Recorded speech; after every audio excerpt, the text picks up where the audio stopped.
This Shabbat, we begin learning Sefer Bamidbar, the Book of Numbers. This book has two distinct names, each providing a unique message about the nature of this book. The first name, Bamidbar, in the desert, captures the 40-year journey of the children of Israel in the desert, a period of time long enough to allow for those who went out of Egypt to die in the desert, the generation that sinned with the golden calf, the generation that sinned with the 12 tribes, a generation that perhaps, due to the hardships it saw in Egypt, could never fully trust authority, whether it be the authority and leadership of Moshe or the spiritual faith required to be in a relationship with God. This very generation that came out of Egypt was also a generation of individuals. They never truly knew how to relate to one another as a community and as a people.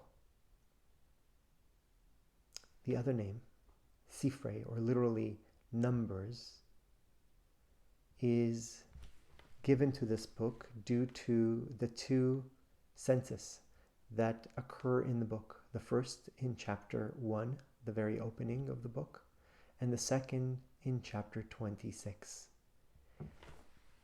The attempt to number the people, to see who is part of the whole, is an attempt to move from the individuality of those who went out of Egypt towards a collective conscience, towards organized religion. It is a movement towards entering the land of Israel, where the children of Israel will need to become an organized society, a sovereign nation, operating under the rule of law, under the constitution of the Torah. Each title has a unique challenge. Each title of the book presents a unique challenge to the people of Israel. What is the challenge of Sefer Bamidbar?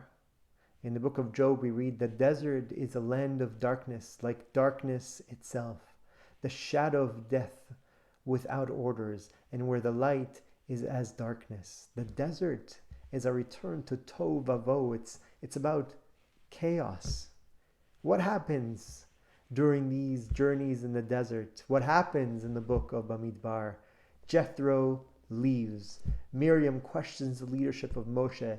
Korach rebels. The spies rebel. Everyone has an individual vision of what steps to take and what journey to take. What then is the challenge of the book of Numbers? Well, as I mentioned before, perhaps it is the challenge of organized religion. The Olte of Gur, the Rebbe of Gur, the Baal Chidushei Arim, the writer of the Innovations of the Rim, once told this story about how the Hasidim behave when the Rebbe arrives. They clean up the Beit Midrash, they clean up the shul, they arrange the chairs, they arrange the tables. Everything is proper, everyone's running, doing their task because the Rebbe has arrived. Everything becomes organized. Everything is tip-top. And the Rebbe asks, do you think the Satan rests at that moment? Do you think Satan takes a break? No. That is the right time for Satan to strike. What does Satan do? He comes and takes the inner point. He comes and robs the heart of religion. Everything is in place. Everything has its spot. Everything is accounted for. We have a census. We know what our membership count is. We know where everybody belongs. Everybody has a role to play. But you know what's missing? The heart, the soul, the purpose. Something that is often found not in the organization of the collective, but in the heart, the chaotic heart, the midbar, if you will, of the individual. That is perhaps the tension that is held in the book of Numbers. The attempt to channel the chaos, a chaos that comes with spirituality as well, towards something that is more organized. For me, it's interesting to note that being robbed right now during this period of the coronavirus, of the structures of our community, the structures of our faith and our traditions.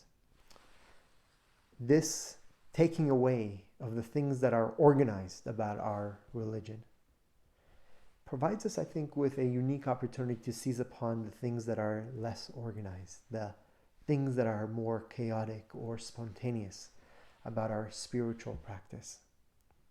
We're in the Midbar, and the Midbar, make no mistake about it, is full of uncertainty. There is no GPS in the Midbar. We don't necessarily know where we're going. But the Midbar is also a place where we hear the voice of God. It is a place where we can truly show our spiritual loyalties, where we can truly demonstrate our inner faith as individuals. At this time, I think of the beautiful words of Jeremiah in chapter 2, verse 2. Go and call out in the ears of Jerusalem, saying, so said the Lord, I remember to you the loving kindness of your youth, the love of your nuptials, your following me in the desert, in a land not sown. Zacharti la chesed neuraich, ha'avad klulotaich, lechtech acharai Bamidbar. Perhaps right now we're Bamidbar, in the desert. Even at this time, or perhaps more than ever before, we can walk faithfully behind God. Shabbat Shalom.